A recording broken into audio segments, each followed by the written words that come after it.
All right, guys. So now let us start with the revision of chapter number 6. And the good part about chapter number 6 is it is going to be the favorite of most of the students. Why? Because we only have one standard to cover in this particular chapter. The name of the chapter is Audit Documentation, and the entire chapter will revolve around essay 230, which again is on audit documentation. Okay, so what all things do we have to cover? We have a lot of small topics, as you can see on the screen, and towards the end we also have some other explanatory material and all, which is given in your ICI material, that also have included as a part of this standard towards the end. Okay, all right. So all of you already know this, guys, that keeping the documentation, keeping the working papers is very important for an auditor. And when I say keeping the documentation, what is meant by keeping the documentation? See, guys, it's very simple. When you go for an audit, you apply audit procedures. So what procedures have you applied? And on the basis of those procedures, what conclusions have you drawn? And ultimately, what evidences, what procedures you applied, what evidences you have got, and what conclusions you have drawn. All the three aspects you have to document. Okay, you have to keep it as a part of your audit documentation. So what is the meaning of the word audit documentation? Audit documentation refers to recording of three things: procedures performed, evidences obtained, and the conclusions the auditor has reached. So you have to basically keep a record of these three things: audit procedures performed, audit evidence obtained, and conclusions the auditor has reached. Okay, now guys, what is the nature of this audit documentation? Let us understand this. Now it says audit documentation provides evidence of auditor's basis for audit report. Now, very important aspect you have to understand, guys. Why are we supposed to maintain this audit documentation? So in very layman's terms, if I tell you guys, let's say we have done the audit, and later on, if somebody points a finger on us that the audit was not done properly, there is something wrong in the audit and all, we have at least our documentation to prove that, see, this is the procedures that we had applied, these are the evidences that we had gathered, and these are the conclusions which we have basically made therefrom. So please understand the nature. When I say audit documentation, the nature of audit documentation, it provides evidence of auditor's basis for audit report. It gives an evidence for the, it acts as a basis as to why you gave a qualified opinion or an unqualified opinion. So it serves as a basis. And number two, it also gives an evidence that audit was planned and performed in accordance with the standards on auditing and the other regulatory requirements. Guys, if you remember, in essay 200, we had covered the inherent limitations of audit, right? And because of the inherent limitations, of course, we cannot give 100% assurance. We can't give absolute assurance. We can't bring our audit risk to zero, right?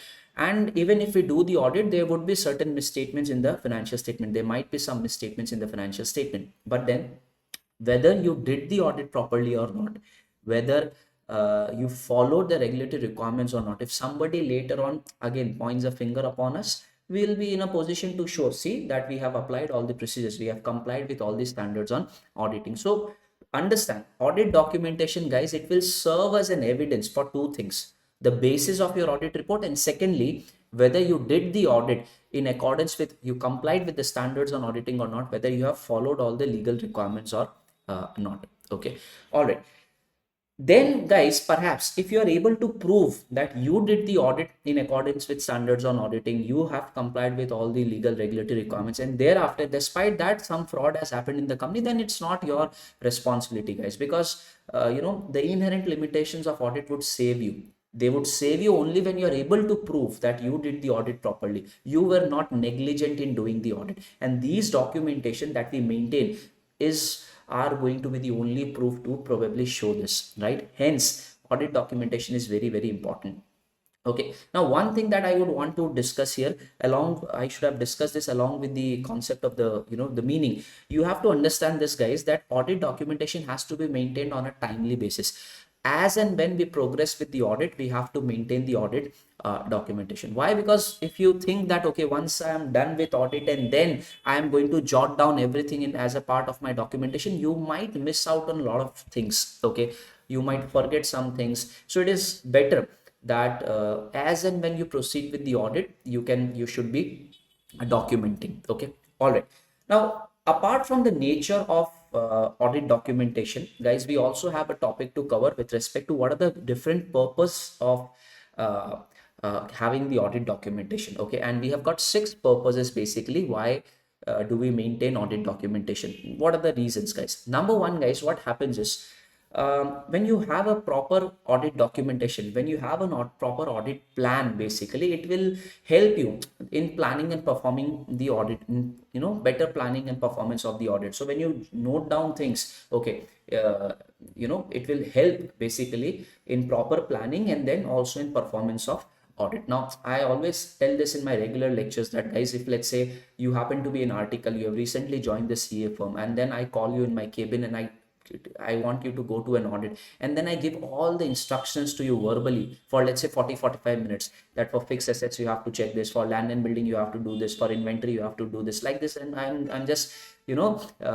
discussing, or let's say giving you lectures on for 45 minutes as to these are the things which you have to do in audit. But then probably once you reach the audit site, you might forget more than 50% of the things, you might miss out on important things. Hence it is always better that our program, our audit plan, everything is documented, and this documentation is going to help you to do the audit better, in better way. So planning and performance of audit, so documentation helps in planning and performance of audit. Second, supervision and review of audit. Let's say you have started the audit, everything, what all things we have to do in the audit, it is given to you as a part of audit plan, it is documented.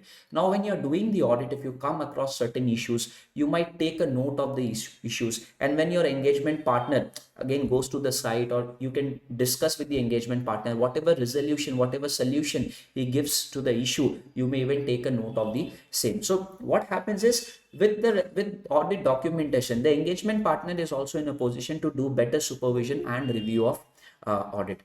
Also, what happens, guys, when audit documentation is maintained, let's say there are two articles, okay, Ram and Shyam. So I had asked Shyam to check all the asset side and Ram to check on the liabilities portion, let's say, just a hypothetical example, okay. And then what is going to happen now, like Sham will be checking the items of the asset side, right? So one, as and when he checks the items of asset side, he will be having the working papers, so he'll put his initials on the working papers. So later on it is going to act as a proof that, okay, the asset side was handled by Sham, the liabilities portion was handled by, let's say, Ram. So these audit documentation also establishes accountability, it fixes the accountability of staff. Later on, Sham cannot say, no, no, sir, the fixed asset portion Ram only handled, because your signature is there, right? So it establishes what? Accountability. All right. Now, when we keep all the audit documentation, guys, let's say, put in a lot of efforts to calculate the depreciation and all, in a very logical, proper manner. We did a recalculation, and next year again when I do the audit, I might use this worksheet. I mean, I might use this format, or I might use this as a basis to calculate depreciation next year also. Oh, let me check how did we do it last time. Last time I remember I had put in a lot of efforts. We calculated, the proper depreciation. So let's check. So of course, what happens if things are documented, you can use it for future audit reference also. All right. Next two things are with respect to quality reviews and investigation, guys. Okay. Now, if let's say, we have to see whether the audit quality is maintained or not, if there is some, let's say, peer review and all also, then probably how will you be able to show or prove that you did the audit, maintaining the quality and all, you performed everything in accordance with the standards. These documents are going to be of help. And if there is some external investigation also, let's say by there is a fraud in the company that we had audited, so everyone is going to of course point fingers on the management of the company, but then they would also blame the auditors, that what were the auditors doing, why were they not able to find the issues and the frauds. So the investigating department like CBI and all, they might even come to the auditors, you show that how did you do the audit. So in that case also our documentation is going to be of help. Okay, so there are 6 points, guys, that you have to remember with respect to purpose of audit documentation. What are the points again? Number one is planning and performance of audit. Second is supervision and review of audit. Third is accountability of staff. Fourth is future audit reference. Fifth is quality reviews, and sixth one is external investigations. Done. Okay, so very simple, 3 basic points of audit documentation, guys, we have already covered: meaning, nature, and purpose. All right. Now let's go to the next part of the topic, guys. Next part, basically, again, it's a very simple concept: form, content, and extent of documentation. Remember, guys, there are three words: form, content, and form, content, and extent of audit documentation. So let's first understand what is the meaning of these three words. When I say form of audit documentation, guys, in very simple words, form means whether the documentation will be as a hard copy or it is going to be a soft copy. When I say what would be the content of the audit documentation, so you already know what are the things that we are going to document, guys. Sir, we are going to document audit procedures, then audit evidences, and audit conclusions, right? So when I say content of the audit documentation, see the things: nature, timing, and extent of audit procedures performed. So what are the procedures we have performed? Then results of audit procedures performed. Results means what? The evidence, the conclusions, and if there is any significant matter which has arising during the audit, so you are going to document this as well. So what are the three things, guys, which we are going to document? What are significant matters? I'll tell about this later on, but for the timing, just understand that what are the basic things that we document. What are the contents of audit documentation? Sir, the audit procedures we have performed. Upon applying procedures, the conclusions, the results that we get, that means the evidences, the conclusions that we draw. And also, if during the audit we come across anything which is significant, we are going to take a note of the same. So this is basically content of the audit documentation. And when I say, guys, extent, to what extent are you going to keep the documents? I mean, maintain the documentation. Are you going to check all the sales, all the purchases? Are you going to keep photocopies of all the invoices, vouchers, etc.? So extent basically means the quantity of working papers. Okay, so generally, just general discussion I'm doing, guys, generally the bigger the company is, the quantity of working papers is going to be high.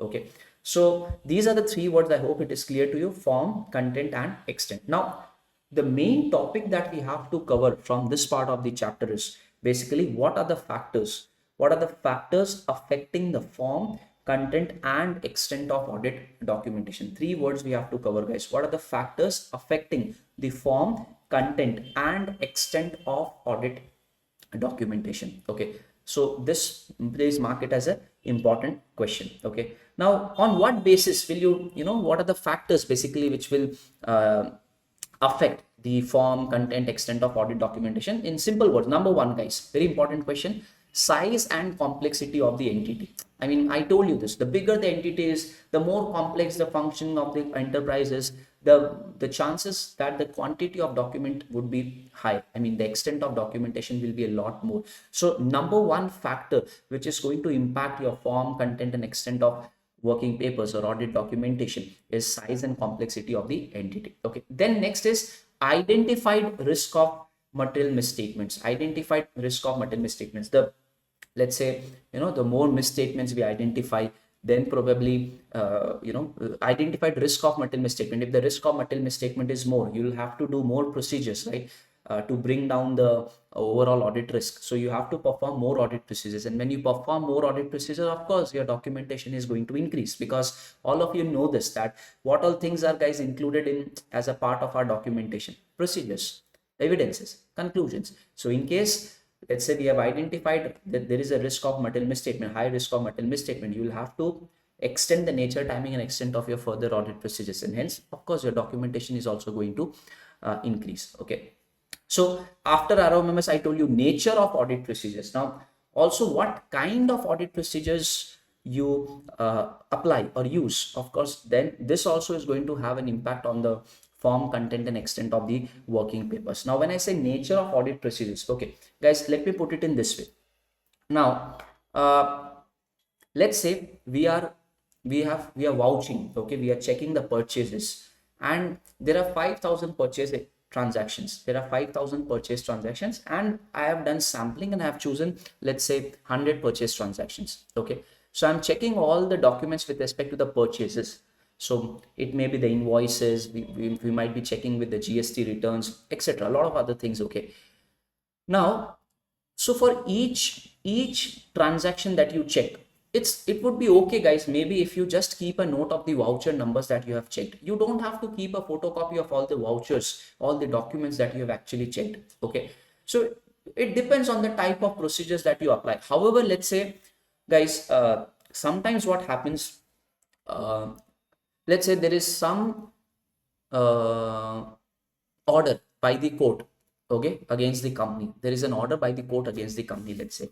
An order which is, let's say, not very much in favor of the company, and it's a very big order. The order is around 250 pages and it is very significant. So in that case, perhaps you would want to keep a photocopy of the order, copy of the order from the court, okay, even though it is 250 pages. So it depends, I mean, what type of audit procedures you have applied and what is the significance of this evidence. That also is very important in deciding whether you would be just noting the voucher numbers or keeping the photocopies of the voucher number. In this example that I told you, you would be wanting to keep the entire copy of the court's order, even though it is 250 pages. So it depends on the significance. So we have this point, significance of audit evidence. Okay, then audit methodology and tools used. Again, guys, what methodologies and tools you are using? Like for example, I told you that when I say form of working papers, it could be hard copy or soft copy. Right now, if you are using computers to do the audit, let's say if you are using Excel, if you are using various CAAT tools, we are using softwares like ACL, you are using softwares like IDEA to do sampling. That these are audit softwares, guys, don't get confused. Okay, so when you're using these softwares to do sampling and all, so you might want to keep the documentation as a part of soft copy only. I mean, you'll maintain the documentation in the software only. Okay, however, let's say you have not been given any laptops and all, probably your principal just gave you a notebook, diary, so you might want to keep note of every possible thing during the audit in that diary also. So that is also your audit documentation, right? So what methodology and tools we are using? Are you using some CAAT, computer assisted auditing techniques? Are you using Excel for sampling or other softwares, etc.? So this will also be one of the factors which would affect your nature, timing, your form, content and extent of audit documentation. And finally, guys, nature and extent of exceptions. Exceptions means if you find any deviations, right, things which are not proper, you will have to keep a note of the same, right? And the more exceptions you get, the more notings you'll have to do, and then you'll also have to recheck, you'll have to apply procedures to see whether the exceptions have been corrected or not. So again, then more exceptions you get during the audit, the more will be the documentation. Okay, all right, so please mark this as important, guys. This is factors which is going to affect the form, content and extent of audit documentation. Okay, now let's talk about the next topic. The next topic again is a very simple one, which is about assembly of audit file. Now, what is assembly of audit file? To make you understand this, let me just again quickly discuss the concept. Guys, what happens? Let's say I have sent two articles, A and B, to do the audit. Okay, so A will be checking, let's say, the asset sides and B is doing the liabilities part. Okay, A will be maintaining his own set of working papers. Okay, A will be having a lot of, let's say, working papers with respect to all the asset things that he checks. Okay, and B will also be having his working papers, a lot of working papers. Now, so they have maintained the respective working papers and they would put their initials also, so that accountability is established. Later on also I'll get to know that, okay, fixed assets were checked upon by Mr. A, or this liability has been checked by Mr. B. So I'll be able to basically check this aspect, right? Now what happens is they have maintained the respective documentation. They have done the documentation on timely basis. That means as and when A was doing a particular audit procedure, he obtained the evidences, he drew conclusions, and he has taken a note of the same. That means he has maintained the documentation. But what happens is, guys, let's say when the audit is completed, they were doing the audit of, let's say, X Limited. When the audit is completed, what is going to happen? Now, there is a very important concept which needs to be followed, is basically all the working papers. Let's say there was one more client, article C. He also has some papers, working papers. Okay.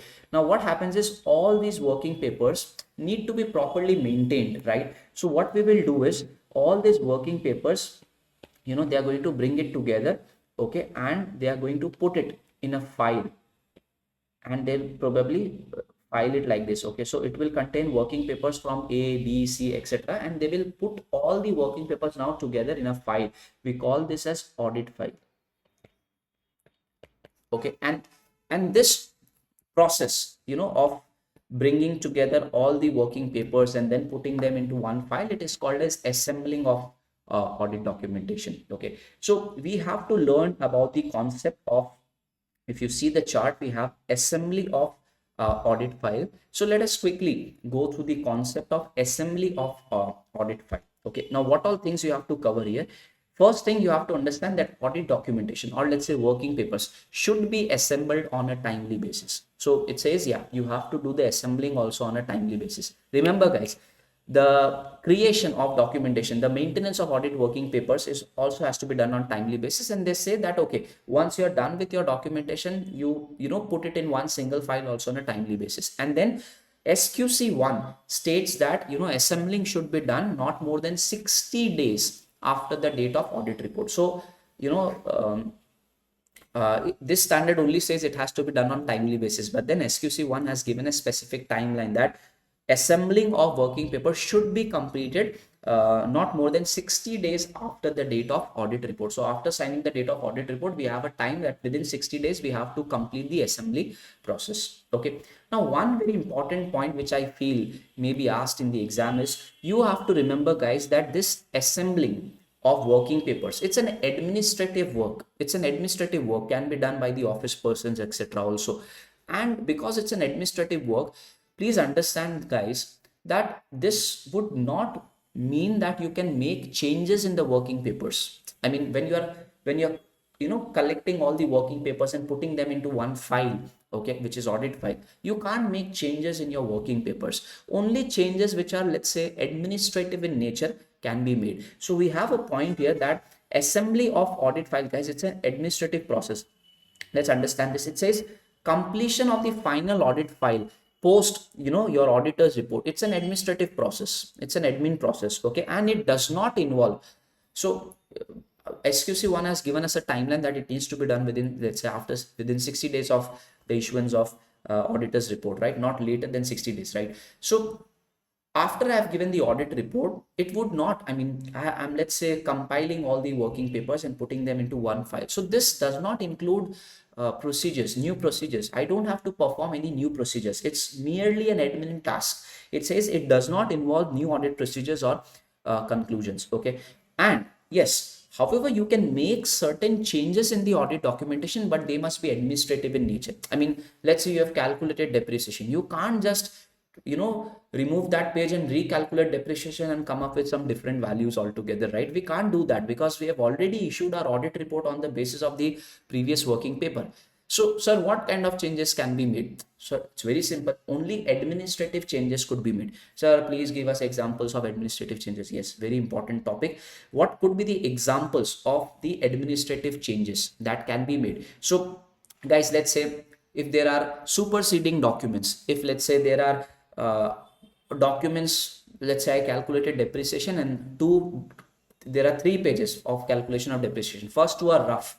After properly arriving at the depreciation value, I finally made a 3rd sheet with all the values properly written, no cuts, nothing. Okay, so first 2 pages I can discard because it has already superseded with a fresh document. So we can discard, we can delete the old and outdated documentation, superseded documentation. Okay, then guys, we can organize and give cross referencing also on the working papers. We can put page numbers. Okay, we can make an index and give reference to the page numbers. Cross referencing can be done.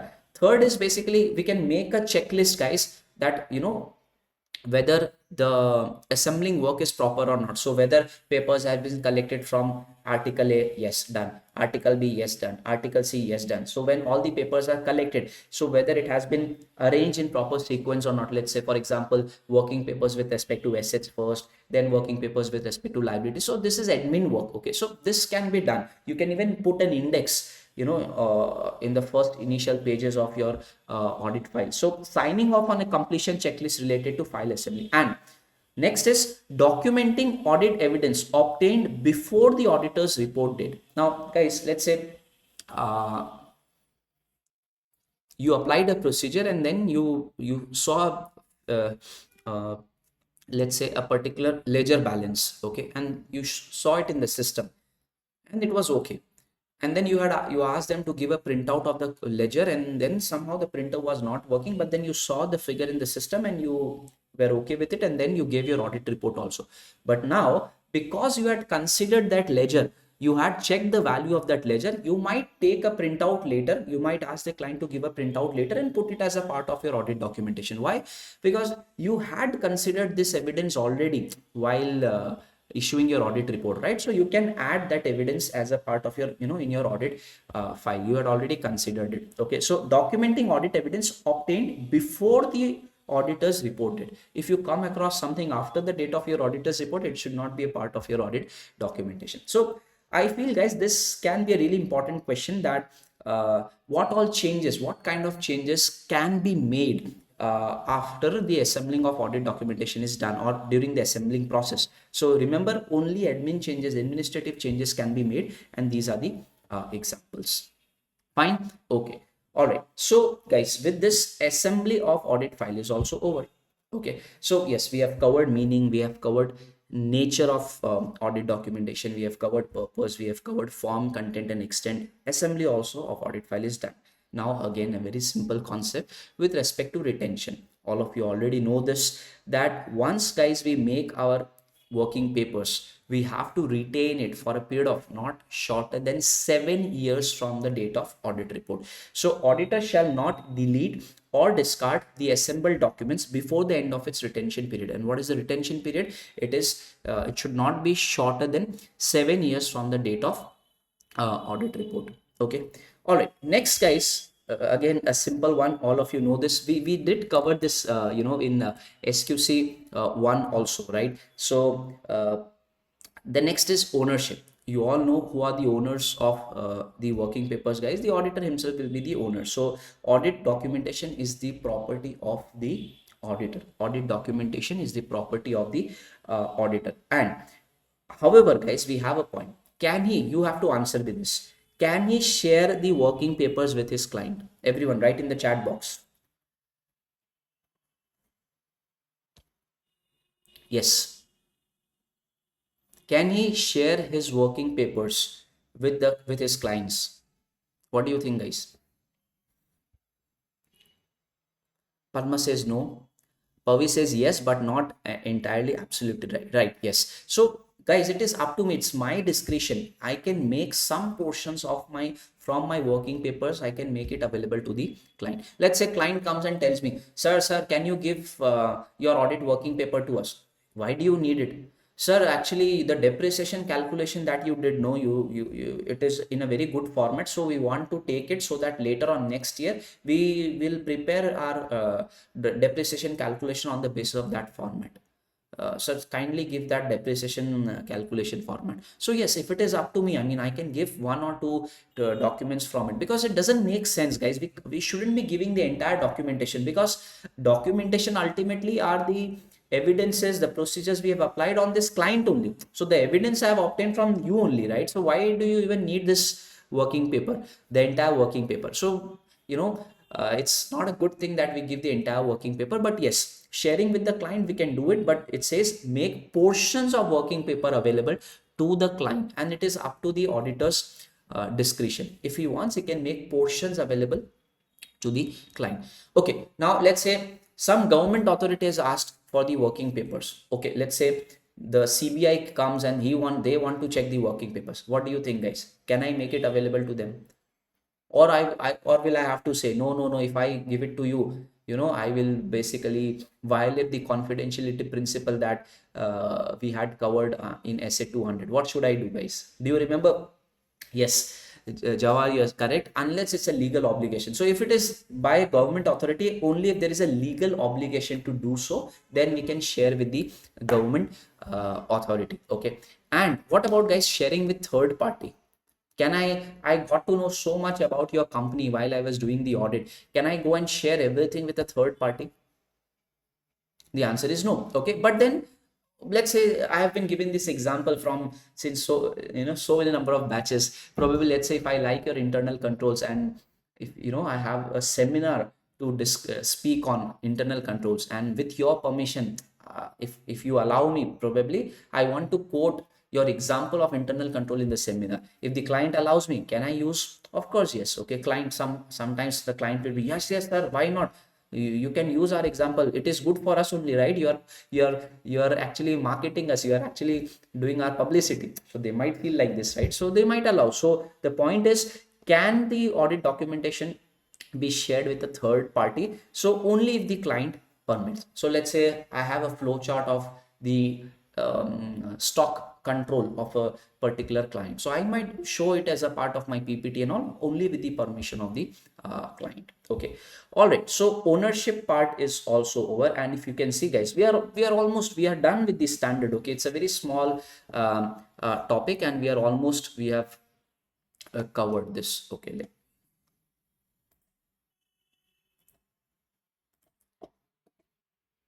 yes, okay. Now, towards the end, if you see, I mean, in your guys' main study material also, towards the end of the chapter, you would be seeing some application and other explanatory material, right? So let's quickly just go through them as well, okay? And what is it that we have to cover? Number one, timely preparation of audit documentation. So I have been telling you this, guys, that audit documentation should be prepared on a timely basis. Okay, when I say timely basis, that means what? Let's read it, guys. It says the auditor must prepare audit documentation promptly. Timely preparation of sufficient and appropriate documentation, it enhances the quality, because if you postpone it to a later time, that okay, once the audit is complete, then only I'm going to take up the notes, or maintain documentation of everything, so then what is going to happen? You might miss out on certain things. So we have a point here: documentation prepared after audit work is less likely to be accurate as compared to documentation at the time of such work is performed. So you might miss out on certain things, right? So it is always better that you prepare the documentation as and when you progress with the audit. So a mere concept we have already discussed, guys. Now this can be an important question. So we have been discussing the word audit documentation, right? So and I told you that audit documentation means keeping records of procedures performed, the evidence is obtained, and the conclusions drawn, right? But then let's now discuss in practical life what could be the different examples of audit documentation. What are the types of documentation that we can maintain? Okay, so if you can see, we have a list, guys.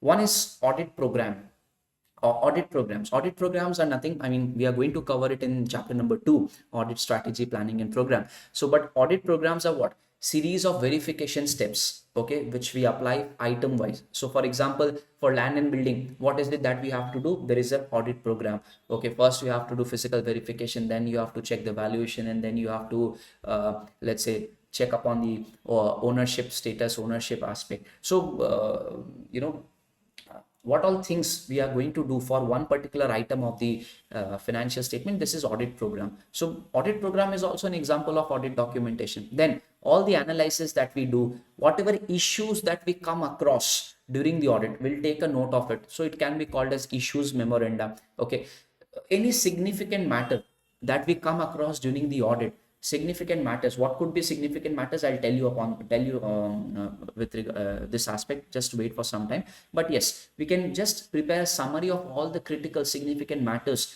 that we come across during the audit. Okay, then letters of confirmation, sometimes we go for external confirmation, or WR, written representations, also can be a part of your documentation. Some checklists that you have made can be a part of your documentation, and the correspondences that we do, which includes email also, concerning these significant matters, then also it will be a part of the audit documentation. Okay, now we have covered this word significant matters so many number of times, right? So what is actually significant matters? Let's understand this. So there is a topic, guys, documentation of significant matters and any significant professional judgment that we make. So what could be the significant matters? I have just given certain examples of significant matters. Let's understand this, guys. Let's say matters relating to significant risk as defined in SA 315. Now 315 is basically identifying and assessing the risk of material misstatement through understanding the entity. Okay, so in 315 we have this concept of significant risk. Significant risk is a risk which requires special auditor's attention. Okay, so we'll cover it later on when we cover 315, don't worry about it. But then if you have attended my regular sessions, perhaps we cover 315, you already have the knowledge of these standards. I mean, okay, So we don't follow the ICI material sequence, and I did not go chapter wise when I was teaching you in my regular session. So I took some topics of chapter 1 first, then chapter 11, then 6, so that you develop the concepts, and then we proceeded with the entire subject. So anyways, so what are significant matters? Number one, matters leading to significant risk as defined in 315. So number one is any matter which leads to significant risk is a significant matter. Okay, next, these are only examples, guys. Let's say you came across certain things. Okay, I'll put it in this way, guys. How do we assess the risk of material misstatement? Okay, what is it that we consider, guys? We will consider the entity and its environment, including its internal controls. We basically check the inherent risk, we check the control risk, and accordingly we assess the risk of material misstatement. And upon assessment of risk of material misstatement, let's say we had assessed that the risk of material misstatement is this much, and accordingly we had planned for the further audit procedures, right? But now when you actually go and do the audit, you check the controls, you do a test of controls, and then you find that whatever controls you are testing, they are not at all good, and the earlier ROMS that you had assessed was at this level. Now you feel no, ROMS is at this level. Now what has happened? This is a significant thing, guys. You will have to change your entire ROMS and then accordingly again make changes in your entire audit plan. So see the point. Results of audit procedures indicating potential misstatement or necessitating revision of risk assessments. So whatever risk of material misstatement you have done, it's a risk assessment, right? So you have to now revise it. It's a very crucial thing, guys. I mean, if you have to actually revise your risk of material misstatement, all your further audit procedures plans are going to be revised. Okay, next, circumstances causing significant difficulty in applying a necessary audit procedure. So you are not able to apply an audit procedure. Okay, and then let's say you came across something, some findings potentially leading to modification of audit opinion. So because of this finding, you are giving an adverse opinion, you are giving a qualified opinion, or you are including an EOM paragraph. So of course, if anything is there which would lead you to modify the audit report or give a EOM paragraph, etc., it's a significant matter, right?